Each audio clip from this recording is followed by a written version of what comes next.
This week, 2024 Campaign Trail brings you highlights from the Libertarian Party's National Convention in Washington, D.C., and an in-depth look at Ohio's U.S. Senate race. First, though, the political headline of the past week. Former President Trump was found guilty on 34 felony counts in the hush money case against him in New York City. Mr. Trump had this to say the day after the Manhattan jury returned its verdict. So I'm the leading person for president, and I'm under a gag order by a man that can't put two sentences together, given by a court, and they are in total conjunction with the White House and the DOJ, just so you understand. This is all done by Biden and his people. Maybe his people more importantly. I don't know if Biden knows too much about it, because I don't know if he knows about anything. But he's nevertheless the president, so we have to use his name. And this is done by Washington, and nobody's ever seen anything like it. So we have a judge who's highly conflicted. You know what the confliction is. Nobody wants to write about it, and I'm not allowed to talk about it. If I do, he said, I get put in jail. So we'll play that game a little bit longer. We won't talk about it, but you're allowed to talk about it. I hope you do, because there's never been anybody so conflicted as this. As far as the trial itself, it was very unfair. We weren't allowed to use our election expert under any circumstances. You saw what happened to some of the witnesses that were on our side. They were literally crucified by this man who looks like an angel, but he's really a devil. He looks so nice and soft. People say, oh, he seems like such a nice man. No, unless you saw him in action. And you saw that with a certain witness that went through hell. And when we wanted to do things, he wouldn't let us do those things. But when the government wanted something, they got everything. They got everything they wanted. It was a rigged trial. We wanted a venue change where we could have a fair trial. We didn't get it. We wanted a judge change. We wanted a judge that wasn't conflicted. And obviously he didn't do that. Nobody's ever seen anything like it. Let me give you the good news. The good news is, last night, we just got a report this morning, in the history of politics, I believe, maybe I'm wrong, somebody will find that I'm wrong, maybe, but I don't think so. They raised with small money donors, meaning like $21, $42, $53, $38, a record $39 million in about a 10-hour period. No, think of that. Former President Trump was also one of the speakers at last weekend's Libertarian Party National Convention. He was one of two non-libertarians who spoke at the convention, making his case that the party should support his candidacy instead of the party's own presidential nominee. Next, highlights from his remarks there, and the failed attempt to nominate Mr. Trump as a Libertarian candidate.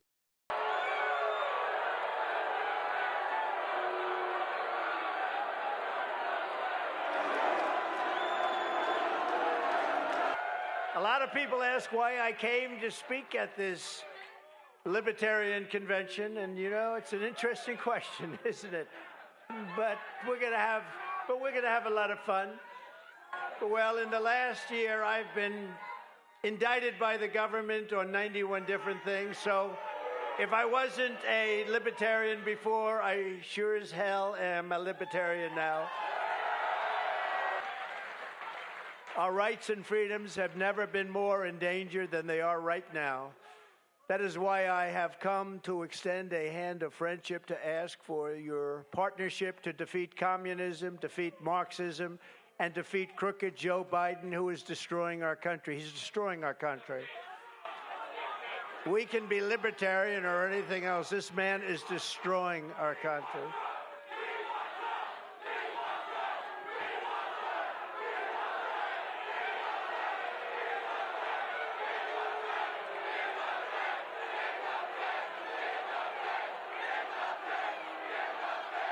The fact is, we should not be fighting each other. If Joe Biden gets back in, there will be no more liberty for anyone in our country. combine with us in a partnership. We're asking that of the Libertarians. We must work together. Combine with us. You have to combine with us. We cannot give crooked Joe Biden 4 more years. And I stand before you tonight as your best hope of defeating the weaponized Biden and the very evil regime that his people, because it's probably not him because he doesn't know where the hell he is, but that his people are pursuing. You can make the difference. The Libertarian Party can make a big difference. The Libertarian Party can make a big difference. Together we can make America freer than ever before for citizens of all backgrounds and all walks of life. We can unleash new hope, optimism, and energy. We can release limited government so that the people can have an unlimited future. United, we will be unstoppable. If we unite, we are unstoppable. I will be a true friend to libertarians in the White House.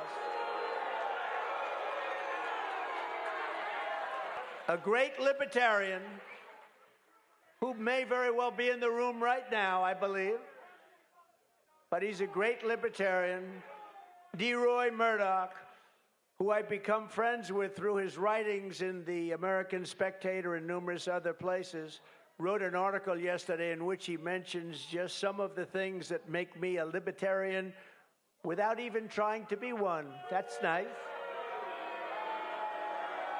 D. Roy wrote, Donald J. Trump will address the Libertarian Party and its national convention on Saturday. The Libertarian Party should nominate Trump for President of the United States. Whoa. That's nice. That's nice.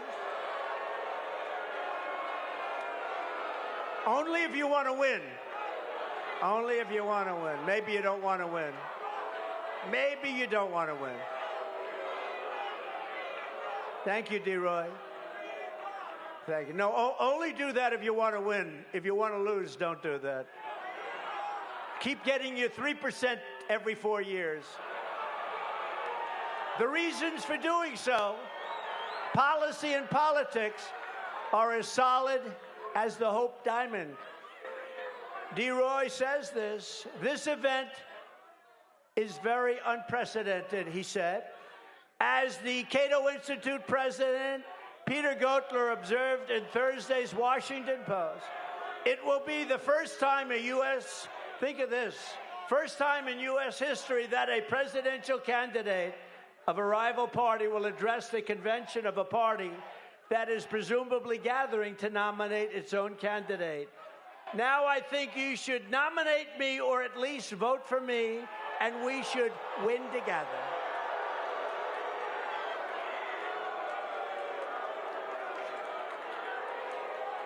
You heard those words. Nominate me or vote. Vote for me. Because the Libertarians want to vote for me, and most of them will. And it's very important. Because we have to get rid of the worst president in history. And together we will. And without it, there's a risk that we could have 4 more years. We won't have a country left. So what is the purpose of the Libertarian Party getting 3%? What is the reason to take a chance of having this horrible president destroy our country, which he will do in far less than 4 years? It's not going to take 4 years.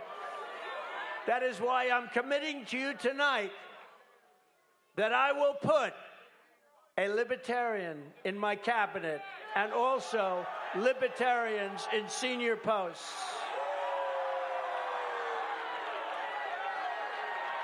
Pretty good. That's pretty big. Or you can keep going the way you have for the last long decades and get your 3% and meet again, get another 3%. No, you want to make yourself winners. It's time to be winners. You have a lot of common sense. It's time to be winners. So I'm asking for the liberation. Well, think of it. I'm asking for the Libertarian Party's endorsement, or at least lots of your votes, lots and lots of Libertarian votes, based on my 4-year, very outstanding presidential record. Much of my record is Libertarian. I'm Brian Piotr, New Mexico. I would like to nominate the greatest president of our time, Donald J. Trump.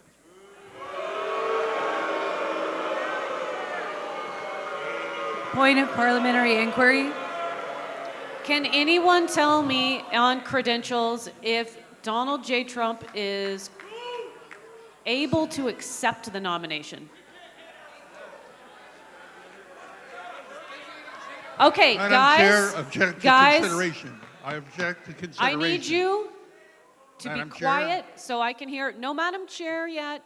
No points of order. We're in the middle of a nomination, and I just need to hear from my credentials chair if he has checked to see if Donald J. Trump is a valid member of the Libertarian Party and if he is registered Libertarian. So please hold on to your seats. Can We're we gonna postpone and move along then? Madam Chair, I just would like to confirm for the record and for our entire body delegation that I did take the opportunity last night after that to credential Mr. Trump.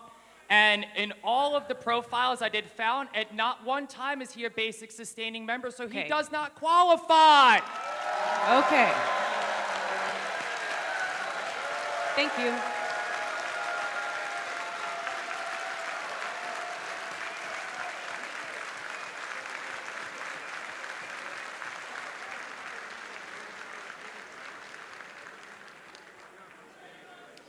All right. Thank you very much, Mr. Potter. And I also learned that Mr. Trump did not turn in any nominating papers, but he was nominated, and it's nice to be nominated. Independent presidential contender Robert F. Kennedy Jr. also tried to make inroads at the Libertarian Convention and received some support in the form of a nomination 2 days after his remarks to the group. Next, highlights from Mr. Kennedy's time at the convention in the nation's capital. I'm curious to know how President Trump is going to defend his attacks on the Constitution when I meet him on the debating stage. I invited him to debate in front of you, in front of the members of this party, but he declined. At some point, I hope that he has the courage to stand up there so that we can all talk about these issues and to make sure that these assaults on our Constitution never, ever happen again. We need to have a civics lesson for the American people to make sure this is never repeated. When President Trump left office, the assault on the Constitution intensified. President Biden violated a freedom so fundamental that James Madison didn't even think to put it in the Bill of Rights. He never imagined that the government could mandate medical procedures to unwilling Americans in violation of bodily autonomy. But that's what happened during the pandemic. A program of coercion and information chaos and information control that prevented the public from making fully informed choices. But that wasn't the worst of it. He put the power of his office behind the assault of the one freedom upon which all other freedoms rely, the freedom of the press. We now know from the Twitter files, from the discovery in the Murphy versus Biden case, and from my own case, which is now in front of the Supreme Court, Kennedy versus Biden, at 37 hours after he took the oath of office, President Biden was colluding with the FBI to coerce the social media sites, Google, Twitter, Facebook, YouTube, Instagram, to open portals to allow the federal agencies to censor political speech of Americans. Well, I stand with you in valuing personal liberty. And I promise you that when I'm president, I'm going to protect your right to speak freely. I'm going to protect your right to assemble peacefully. I will protect your freedom to worship. I will protect your right to keep and bear arms. Good morning, Madam Chair. My name is Nathan Romig, and I'm from Pennsylvania.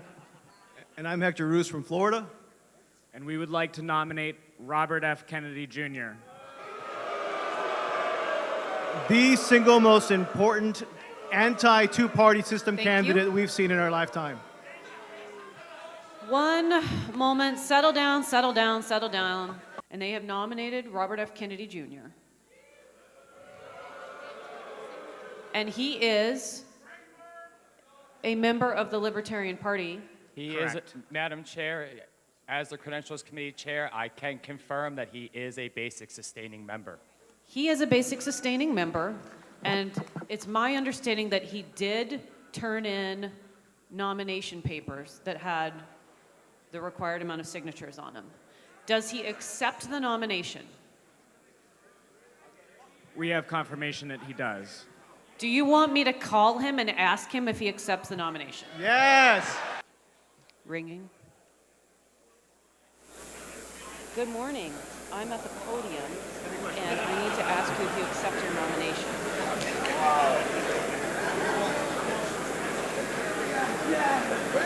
I'm not on the microphone, but I'm at the podium.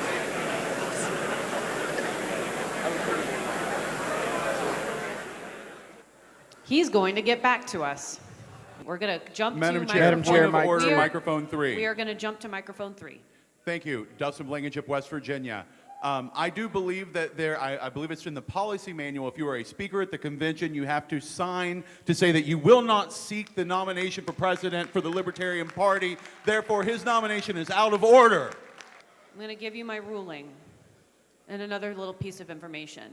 Mr. Kennedy did not sign any such agreement, and it was not during business hours or on this stage or during convention business or on this stage that he spoke. So your point of order is not well taken. I will also state that he did not turn in any statement on his intention to run to our secretary. So his nomination is not in order at this time.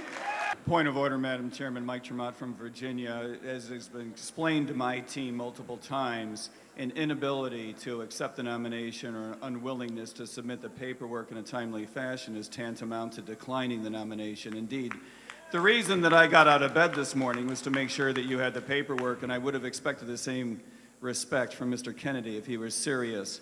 The Libertarian Party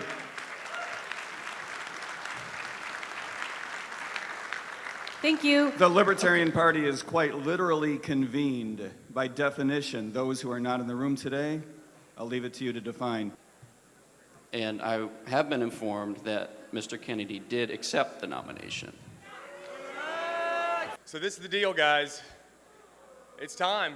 You guys in this body right now have a moment unlike any other. Every single one of you in this room right now have a chance to change the course of history, not just for this country, but for the freaking world, all right? I understand. Let's get something straight. Robert Kennedy is not a libertarian, okay? All right? Can we admit that? Let's just go ahead and get the elephant out of the room, all right? Exactly. But let's get something else straight. None of us, we are all misfits. We are all outcasts. There may be a few of you that were born libertarian, but for the rest of us, we found our way here. We found enough pain either in the Republican Party, in the Democrat Party, or whatever it was to finally decide that this is going to be our home. I'm sending in this video from California this morning to let you know that I accept this unexpected honor. I've always admired the Libertarian Party. I have a deep alignment with the core values, the antipathy toward war, the commitment to end our addiction to forever wars, and the love of personal freedoms and liberties, the understanding that the only way that we are going to fulfill destinies that God created us to fulfill is by exercising freedom of choice, and that the United States Constitution is a global template for outlining those freedoms, and that those freedoms are sacrosanct. The Constitution was written for hard times, and that there are no exceptions.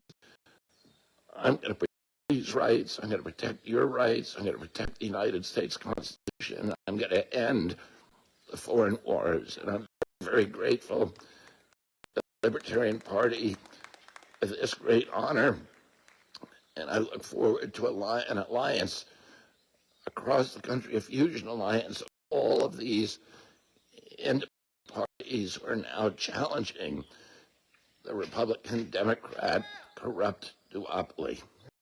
After 7 rounds of voting that lasted nearly 14 hours, the Libertarian Party nominated Chase Oliver as its presidential candidate. Mr. Oliver, who ran for the U.S. Senate in Georgia in 2020 as a Libertarian, beat out other party hopefuls to be its standard-bearer for this year's presidential race. Next, some of his acceptance speech near the conclusion of the Libertarian Convention. Thank you, Libertarian Party. Has today been a wild ride or what? Right now, there are 2 things that can be said first and foremost. I want to thank those of you who invited me to your homes, to your favorite restaurants, to your state conventions. I want to thank those who picked me up from the airport. Thanks to those who text banked so hard that the free and equal debates got me in, but they thought I cheated because we had so many votes coming in. I want to say thank you to all the presidential candidates who put themselves out there for the party. Okay, those of us who all ran for president, we ate meals together. We took the same flights. We argued in several dozen debates. All of our arguments grew us stronger, and we are all better for that. I want to say thank you to the 500 members plus of our volunteer team who helped get the word out across the country, as well as to all those who donated this campaign. You made the hard work over the last 2 years worth it. Whenever we needed something, you answered the call. And for those who didn't volunteer yet, I urge you to get involved in this campaign, and let's help spread liberty across all 50 states.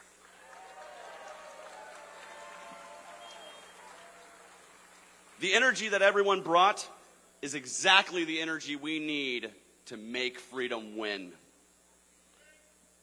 Yes, I am the candidate that you have nominated, but it's not about me. It's about all of us. And it's all of us who will win when we spread liberty across this country.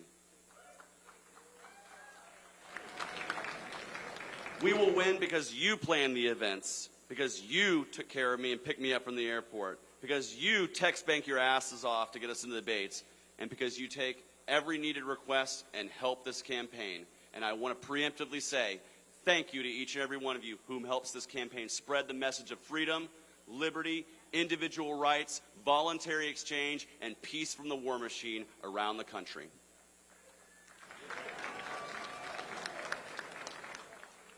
Now you're going to get asked, okay, what's Chase all about? Give me the elevator pitch.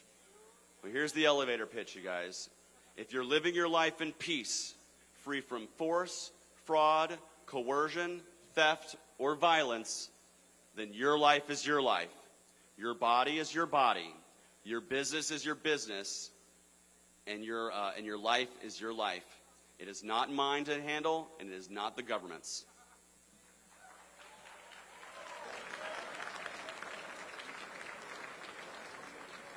Now, I know we've had a long day, and we've had many ballots. I urge you, we can make it a little longer. Now, so I'm actually going to get out of here, but what I want to say in closing is I'm fighting for a world set free in our lifetime. Are you fighting for a world set free in our lifetime? I'm fighting to end the wars that kill innocent people all over the world. Are you wanting to end the wars that kill innocent people all over the world? I'm tired of a monetary policy and an inflation that is destroying families across this country and forcing them to abject poverty for no other reason than the fact that we print trillions of dollars a year to fund those wars. Are you ready to end the inflation in our lives? Then I need you to get out and support me and get out and support my running mate, Mike Termott. Together, we will send the libertarian message loud and clear.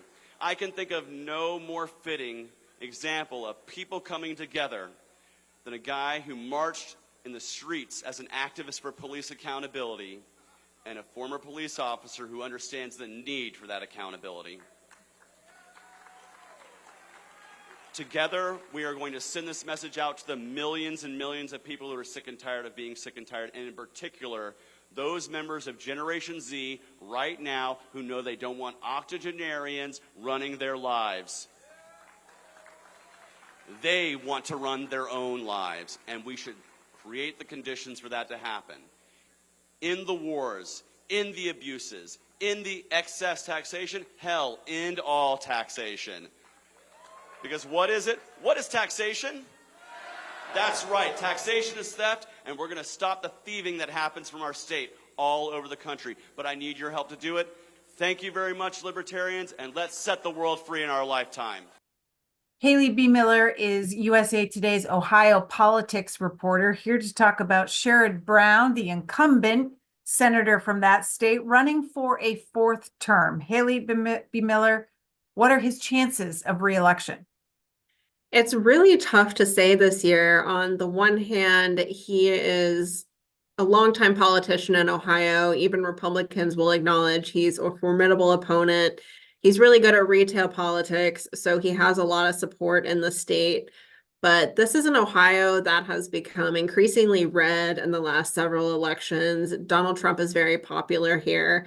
And with him on the ballot again this fall, we're expecting Republicans to turn out and support not only Trump, but the folks that Trump support, which includes Sherrod Brown's opponent, Bernie Moreno. How would you describe Sherrod Brown's politics? He is pretty progressive, I would say, but he has always focused a lot of his messaging on workers' rights, and labor issues. He has not been shy about disagreeing with the Biden administration and other past Democratic presidents about issues like trade when he doesn't think it's serving Ohio workers. He has spoken out in favor of things like student loan forgiveness. He was a big advocate for the abortion rights amendment on Ohio's ballot, which passed last year and codified the right to an abortion here. So those are things that we see him talking a lot about for this campaign, and things that have always been kind of part of his brand. Who are his supporters, and are those groups enough for him to win? He has a lot of really big union support, which is going to be helpful to him in this election. Obviously, unions are important, not just in Ohio, but around the country. He has support from, Democrats across the state, abortion rights advocates. One thing I think that will be interesting to see is he will also be on the ballot, likely with a minimum wage increase issue that advocates are gathering signatures to put that on the ballot right now. So you may see some sort of overlap between those groups and Senator Brown's campaign. You mentioned his challenger. What are his strengths? First and foremost, he's backed by Trump, and that is an endorsement that plays well in the state. Trump endorsed Senator J.D. Vance back in 2022, and that propelled him to victory in the Republican primary and eventually got him elected to office. So that's really key. Moreno can also play kind of the political outsider card that has become really resonant with a lot of Republicans in Ohio, people sick of so-called career politicians, maybe looking for a change of pace in Washington. So I think he has that. He also has an interesting backstory. He's a businessman, and he immigrated legally from Colombia as a child. So immigration is a really big issue for his campaign, and something that we're hearing talked a lot about in Ohio right now. What are his weaknesses? I do think the political inexperience is a problem for him in some ways. He's never held elected office before, and I think that shows sometimes. He's also been inconsistent on his positions. He's changed his tune about things like immigration, gun control, and even once upon a time was critical of Trump. So Democrats have already been painting him as an inconsistent person, kind of just changing for the wind, whichever way the wind blows. And I think that's the message that we're going to continue to hear here through Election Day. Describe their fundraising efforts as well as their ground games. Well, Senator Brown by far has the fundraising advantage at this point. He's been around for a while, and he was able to raise money during the Republican primary last year when Moreno was busy defending himself in that race. So as of the end of April, I think Senator Brown's campaign probably had 14 million or so in the bank, and Moreno came out of the primary with about 1.7 million. Now they're both going to have support from tons and tons of outside groups from, the national Senate Republican and Democratic campaign arms, because this race is so competitive. So a lot of outside money is going to be pouring in. And of course, now that the Republican primary is over, those donors are likely going to unite behind Moreno because they want to see Sherrod Brown out of office. Haley B. Miller, USA Today's Ohio politics reporter. Thank you for the update. Thank you. A reminder, this program and all of C-SPAN's campaign 2024 coverage can be found online at cspan.org/campaign.